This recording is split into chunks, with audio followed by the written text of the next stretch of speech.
Hey, what's up, guys? Seacox97 here with The Walking Dead Volume number 6, This Sorrowful Life Summary. As you can tell, I got a haircut, so yeah. I don't really like it, but, that's just my opinion, so. Alright, let's get it started. This is a crazy volume. You know what? Forget it. Every single volume is crazy in a way. This one is pretty crazy at some parts. So right off the bat, we start off with this guy, Martinez. He's one of the guards at Woodbury. Previously, basically, Rick got his hand cut off by the governor. He, Michonne, and Glenn are being held hostage at Woodbury, this other community a couple miles away from the prison that they didn't really know about. So we're in a bit of a pickle here. We didn't lose any characters. We've still only lost the 5 characters: Shane, Alan, Donna, Jim, and Amy. So yeah. Will we lose any more characters in this book? We will find out. So Martinez is called by this other guy who says, "Hey, dude, the boss, the governor wants to talk to you about something." Oh, fine, whatever. So then Martinez gets down. He seems like a nice guy. He seems nicer than everyone else, which is interesting. So Rick is being taken care of by the doctor. His hand is still gone. It's forever gone, which really sucks. He's taking care of it and stuff. Dr. Stevens is pointing out that we gotta be very careful about this wound. It's very serious, and we don't want it to get infected. So, yeah, that's serious. Stevens is actually the only nice guy, and Alice, his assistant. They're really the only nice people here, except for Martinez. He seems nice, so whatever. This other guy comes in here and is like, "Hey, dude, you gonna be watching the fight later?" And apparently he was one of the fighters the other day. And all of a sudden, the other fighter comes in.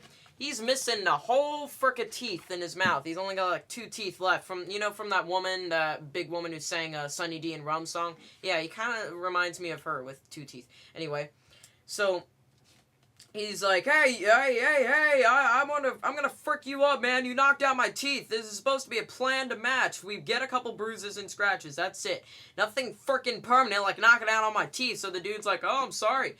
It doesn't change anything. So the dude grabs out a knife and stabs him in the throat and kills him. And then the toothless guy walks out. Fricker.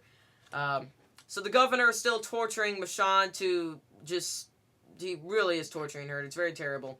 And he's leaving now. But he gives her a deal. He says, "Here, I'm going to give you this, your katana, your ninja sword, your main weapon that you use to kill zombies. Here's the deal. I just lost a fighter. So, I want you to be the next fighter. If you'll be the next fighter, I won't torture you for a couple weeks, and you'll live nicely for a couple weeks. All right? Is that a deal?" And yeah. So, will she accept it? So Martinez comes into the room, the doctor room, the hospital room, the infirmary, where Rick is. And he says, "Holy crap, dude, what happened to your hand? Oh my god, did someone do this to you?" And then Rick just flips out and says, "Hey, you handed me to the dude to cut off my hand, you fricker, I'm gonna kill you." So then Dr. Stevens breaks up the fight and points out, hey, let's just all calm down. And so yeah, Martinez seems like he's sorry about it, so, I mean, that's cool. So, people are lining up to watch the fight. This dude is like, "Hey, boss, it better be a good one today." And the governor's like, "Don't worry, pal, it will be." And hello, Michonne agreed to be the fighter. So, basically, it's a planned fight. They fight each other, get a couple bruises and scratches, that's it. The zombies are just there for, extra entertainment, more motivation. So, yeah, they're getting ready for the fight, and Michonne doesn't follow that way. She doesn't follow orders. She immediately kicks the dude in the crotch and cuts his head off. And then immediately the governor flips out like, "Aw, dang it, what the frick?" And then Michonne goes out and kills every single zombie in the vicinity. So then this other dude comes out and has to stop her. Everyone in the audience is like, "Oh my god, you psycho! I brought my children here to watch some good old beating up stuff, not to see a massacre." Everyone here is just freaking crazy. Everyone in Woodbury is freaking crazy. They're terrible, terrible people. So, they locked up Michonne into the garage thing. The governor is very, very pissed and is pointing out that now he has to get a new fighter. He has to get a whole bunch of new zombies. And should I go in there and kill her right now? Give me a reason not to kill her right now. So he's very, very pissed. So back in the infirmary, Rick is, getting, talking with Alice. And he asks, "So are you and Stevens, together?" And she's like, nah, we're not. I think he wishes we were, but nah, I'm single. I'm clean. Wait a second, are you asking me out? And then, Rick is like, no, I have a wife. It's just, yeah, and so they're just small talk, stuff like that. But Alice seems like a nice person. She seems like a very nice person. And then he points out, well, maybe you and Stevens would like to come with us to the prison if we ever get out of here. And she's like, why? And he points out that, well, my wife is pregnant. And so then Alice is like, oh, really? Ooh, that sucks. Or maybe we can help out with that if we get out of here somehow. But then all of a sudden, Martinez bursts in and grabs him and is like, what the heck? What are you doing? I'm saving your life. What? What do you mean? How? I'm getting you out of here. I'm helping you escape. So all of a sudden, Martinez just bursts in and decides, you know what, we're going to get the frick out of here. This is a bad place. So, yay, a new good guy, Martinez. So, basically, Martinez is just saying, we can't steal a vehicle. We're just going to have to walk out of here. All right, let's go. So then Martinez points out that they took out the guards, and then we took out the guards, and so the Rick asks, we? Then they open the door, and hey, Glenn is there! Now, back at the end of Volume 5, they said they let Glenn go, but then we found out in the end they didn't let Glenn go. But Rick, this has been the first time since Rick has seen either Michonne or Glenn in, I don't know, a week or so. It's been a while. So they found him, yay! So Glenn is like, alright, let's get the frick out of here right now. They asked me all these questions and stuff, I don't know if I told him anything. I don't think I did, but come on, let's get out of here. So they're getting ready to escape. Let's get the frick out of here. So, the governor is still very pissed about what happened. He is, going over what's happening, and then finally he's like, open the door, open the door. No, you know what? Don't open the door. I'm not going to kill her. I'm going to go get some sleep before I do something that I'll regret later. So he's gonna, go away. So then Alice is like, hey, Rick, Glenn, Martinez, can I come with you? This place sucks. I want to get the frick out of here. Hey, you know what? Let's go get Stevens. Maybe he'll come with us too. All right. So Glenn met Alice. Hi, I'm Glenn. Hi, I'm Alice. Nice to meet you. So Martinez goes over, distracts a guard, knocks him out, and they're going to free Michonne. So they go inside and they free Michonne, and Michonne immediately just stands up and says, let's get the frick out of here. So they're getting ready to leave. Stevens comes by and is like, hey, what are you guys doing? We're going to get the frick out of here. You want to come with us? Sure, let me just grab a couple of my things. All right.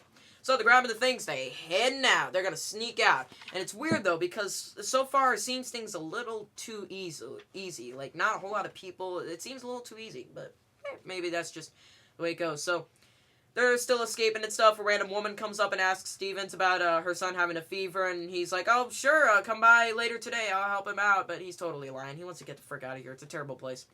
So then, they're getting ready to escape and stuff. Glenn asks, hey, Michonne, are you okay? Because she don't look too good if you look at her face right over there. And she's just like, I'm fine. So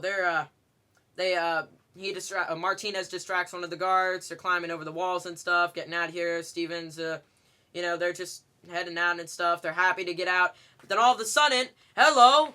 Zombie comes out of nowhere and bites Dr. Stevens. No! So then he falls down. Alice grabs Martinez's rifle and shoots the zombie. And Stevens just points out, you know what? It's okay, Alice. Don't be sad. Just think of it scientifically. I'm not dying. I'm evolving into a different form. And he's dead. So, bummer. See ya, Stevens. So Alice is actually basically Rick and Lori's only hope of getting that baby and saving the baby's life, basically. So, gotta keep Alice alive. I mean, she's pretty cool. I like Alice. She's cool. She reminds me a lot of Andrea. So, they heading out again. The governor is playing with his little pet, his zombie daughter. All of a sudden, Michonne bursts through the door and face to face, Michonne and the governor. Dun dun dun. So they have a short little fight over the sword. Michonne easily wins after like one punch to the face. Excuse me. And she bites him on the neck stuff too to stop him. And finally she knocks the handle of the sword up against his head 3 times, and then he's knocked out. Then he wakes up later, and hello, he's tied. Now this, I'm just gonna, shorten this as much as I can. She's gonna torture the frick out of him. So I'm just gonna tell you what she does, basically. Okay. His, thing down there, his wing, wang, walla, walla, bing, bang, ooh, ee, ooh, ah, ah, ting, ting. That is basically gone. Let's just put it that way. It's gone. So she starts off. He has tape. So she's just gonna torture the frick out of him without anyone knowing. So first off, she starts by screwing a nail with it's not a screwdriver. I don't know what it's called, but she shoots a nail into his shoulder, so that hurts really badly. And then she sticks it in again and goes even deeper. So I mean that hurts. She tapes up the wound. He's knocked out. She wakes him up again. Then she grabs a couple pliers and pulls out 3 of his fingernails on his hand. So then she's like, that hand is ruined. Just shing, cuts off his arm. Let's get a better angle of that. Yep, cut off his arm. Bummer. So yep, now his arm is gone. This is just it's a really sick scene, but you gotta love it just because this dude is a crazy and terrible person. He deserves it. So he's knocked out. He wakes up. She stuck a spoon up his, Then she kicks him in the face, knocks him down, grabs a spoon, scoops out one of his eyeballs. So bye-bye eyeball. Now she's done torturing him. He is fricked up now. So then she gets back. She's crying over what she just did because it's a terrible thing, even though the fricker deserved it. Then the guards come by, so she's getting ready to escape. And she uses her sword and cuts right into his thigh, or his leg. Not sure why. But yeah, and then she gets the frick out of there. And here's just the last glimpse of how the governor looks like. Yeah.